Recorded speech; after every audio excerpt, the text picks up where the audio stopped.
दोबारा देखने को हम लोगों को नहीं मिलेगा। क्या देश में प्रधानमंत्री पहले नहीं था? था प्रधानमंत्री। देश में क्या अपना राज्य में मुख्यमंत्री नहीं था? था मुख्यमंत्री। डेमोक्रेसी क्या नहीं था? था डेमोक्रेसी, इलेक्शन होता था। मगर पिछले 9-10 सालों में जो काम हुआ है, ऐसा काम पहले कभी हुआ क्या? आप लोग सोचिए, इमेजिन कीजिए। इसलिए पीएम साहब का नेतृत्व में ऐसा बार बार मौका हमारा इस देश को, नॉर्थ ईस्ट को और अरुणाचल प्रदेश को दोबारा मिलना मुश्किल है। और जिस प्रकार से भारतीय जनता पार्टी एक कमिटमेंट का आधार पर जो काम कर रहा है, बार बार ऐसे कमिटमेंट वाला पार्टी हम लोगों को यहाँ पे देख नहीं पाएगा। इसीलिए अभी मौका है, सही मौका है और यही मौका है अपना लिडोगोमा कॉन्स्टिट्यूंसी को डेवलपमेंट करने के लिए, वेस्ट सियांग डिस्ट्रिक्ट को डेवलपमेंट करने के लिए, अरुणाचल प्रदेश को डेवलपमेंट करने के लिए यही मौका है। इसलिए आप सभी से हम निवेदन करता है। लास्ट टाइम मैं वहाँ न्यामर जी का ये वहाँ भी आया था, पिछले कुछ एक महीना भी शायद नहीं हुआ।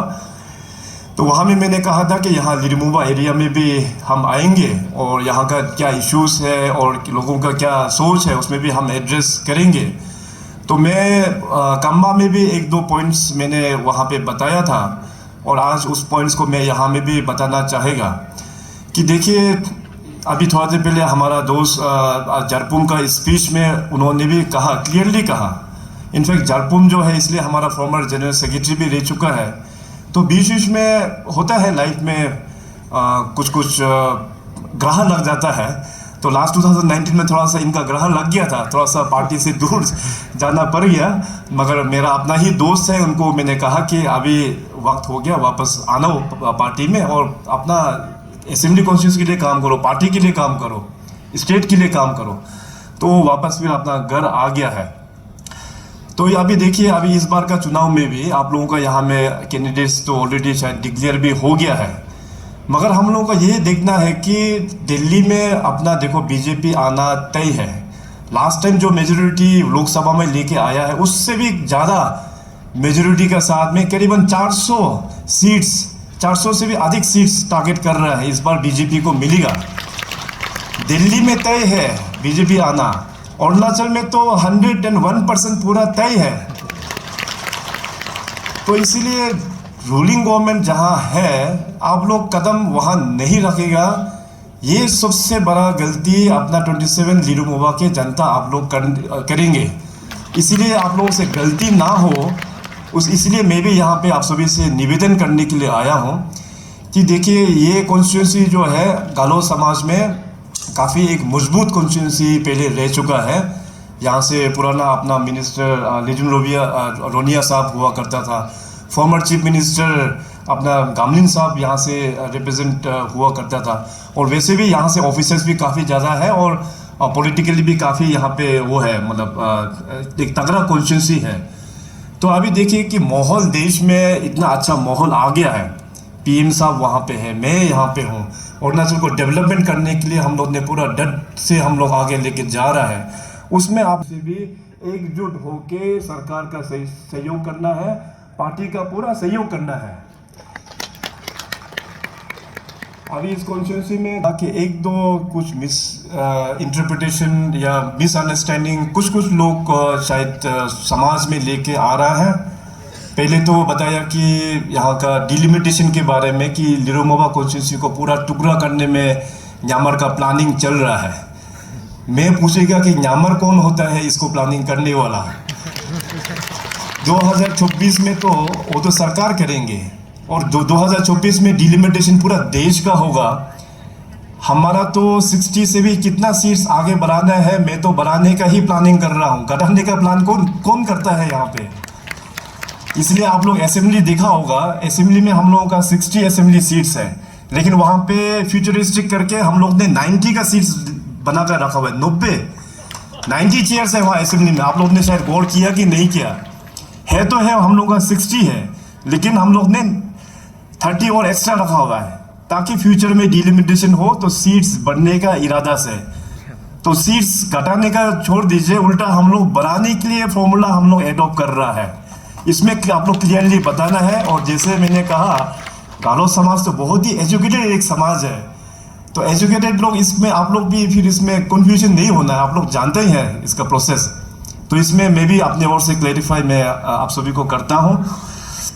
और दूसरा जो दो चैलेंज इस कॉन्स्टिट्यूंसी को भी देखने को मिल रहा है, और कुछ कुछ बाकी एरियाज में भी, बाकी के कॉन्स्टिट्यूंसीज में भी जो होता है, एक तो हो गया कि मनी कल्चर, और दूसरा हो गया कि ये क्लैन पॉलिटिक्स। ये सब डेमोक्रेसी में अच्छा बात नहीं है। ठीक है, उस ज़माने में जब अपना सोसाइटी एजुकेटेड नहीं था, सब अनपढ़ था, तो उसमें ठीक है क्लाइन पॉलिटिक्स वगैरह का इन्फ्लुएंस हुआ करता था, लेकिन उस वक्त में मनी कल्चर तो था नहीं। लेकिन तो जैसे जैसे लोग समाज एजुकेटेड होते गया, तो इसमें खराब प्रैक्टिस भी देखने को मिल रहा है। क्लाइन पॉलिटिक्स अभी भी बहुत ही स्ट्रॉन्ग तगड़ा से जा रहा है, और साथ साथ मनी कल्चर जो है वो पिछले कुछ इलेक्शन से वो एक नया चीज़ उभर के अभी आ गया है। तो देखिए कि आप क्लैन पॉलिटिक्स में जाएगा या मनी कल्चर में जाएगा, तो इससे आपका अच्छा लीडरशिप कहाँ से आप लोग दे पाएगा। अगर मनी कल्चर पॉलिटिक्स होता तो आज इस देश का प्रधानमंत्री नरेंद्र मोदी जी नहीं होता, टाटा बिरला अंबानी के लोग ही होता है कि नहीं। तो देखो, बिजनेस करने वाला का अपना फील्ड अलग होता है, पॉलिटिक्स लोगों का अपना फील्ड अलग होता है। तो पैसा लेके आप पॉलिटिक्स को सप्रेस करेगा, डेमोक्रेसी को सप्रेस करेगा, ये अच्छा बात नहीं है। इसका पूरा विरोध करना चाहिए। मैंने कहा वहाँ कम्बा में भी कि पैसा देने वाला भी करप्ट है, और साथ साथ पैसा लेने वाला भी करप्ट है। ताली जो है एक हाथ से नहीं बजता है, तो ताली जो दो हाथ से ही तो मारना पड़ता है। तो इसका मतलब ये नहीं है कि पैसा ले लिया, देने वाला ने दे दिया, हम ले लिया बोलने से भी नहीं होता है, वो गलत है। वो लेना नहीं चाहिए अपना इलेक्शन के लिए, वोट के लिए पैसा, ये बहुत खराब प्रैक्टिस है। 5 साल में, इसलिए मैंने शुरुआत में भी बोला कि डेमोक्रेसी में सबसे ऊंचा कौन है, हमारा जनता है। जनता लोग तय करते हैं कि अपना नेता कौन होना है, असेंबली का नेता कौन होना है, और अपना लोकसभा में नेता कौन होना है, ये जनता लोग तय करता है। उसी को आप लोग पैसा से आप तोड़ के आप तय करेगा, तो हम लोग का समाज का फ्यूचर कहाँ चला गया। ये तो बहुत गलत हुआ ना। इसलिए अपना जो डेमोक्रेसी में जो पावर जो है, आप लोगों को वोट देना चाहिए बेस्ड ऑन परफॉर्मेंस। परफॉर्मेंस का आधार पर वोट करना चाहिए, नॉट ऑन मनी कल्चर। अभी न्यामर जी का यहाँ पे जब से यह लिरुमाबा से एमएलए बना, इनका अभी 2 टेन्योर ऑलमोस्ट, अभी तो इलेक्शन भी आने वाला है, ऑलमोस्ट 2 टेन्योर जैसे इन्होंने काम किया। और इस 2 टेन्योर में मेजर जो काम हुआ है, मेरा दाहिने ओर, आप लोगों का बाएं ओर, जो वाल में जितने भी जो डिस्प्ले किया हुआ है, वो सभी आपका एरिया का है डेवलपमेंट का, जो वो भी ये बड़ा बड़ा वाला काम को यहाँ पे दर्शाया गया।